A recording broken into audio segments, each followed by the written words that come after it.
மாண்புமிகு மன்னராட்சி முதல்வர் அவர்களே,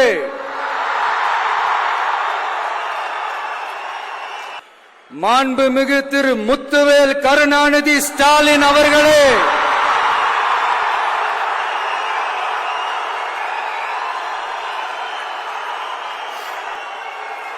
பேரை மட்டும் வீராப்பா சொன்ன பத்தாதவர்களே,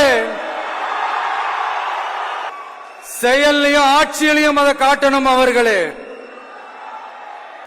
ஒன்றியத்துல பாஜக ஆட்சியை ஒரு பாசிச ஆட்சின்னு அடிக்கடி அறைகூவல் விடுத்துவிட்டு இங்க நீங்க பண்ற ஆட்சி மட்டும் என்னவா? அதுக்கு கொஞ்சம் கூட குறைவில்லாத அதே பாசிச ஆட்சி தானே. ஒரு கட்சி தலைவனா ஜனநாயக முறைப்படி என் கழக தோழர்களையும் என் நாட்டு மக்களையும் பார்க்கறதுக்கோ சந்திக்கிறதுக்கோ தடை போடுறதுக்கு நீங்க யாருங்க?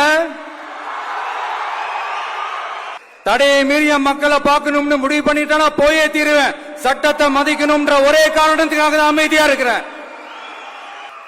நேத்து வந்தவெல்லாம் முதலமைச்சர் ஆகணும்னு கனவு காண்றான்னு சொல்றீங்க.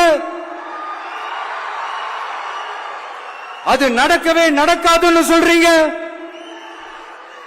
அப்படியே எந்த கட்சிக்கும் இல்லாத நெருக்கடியை தமிழக வெற்றி கழகத்துக்கு மட்டும் போட்டுக்கிட்டே இருக்கிறீங்க. அணை போட்டு ஆத்த வேண்டும்னா தடுக்கலாம், காத்த தடுக்க முடியாது. அதையும் மீறி தடுக்கணும்னு நினைச்சீங்கன்னா சாதாரணமா இருக்கிற காத்து சூறாவளியா மாறும். ஏன் சக்தி மிக்க புயலா கூட மாறும்.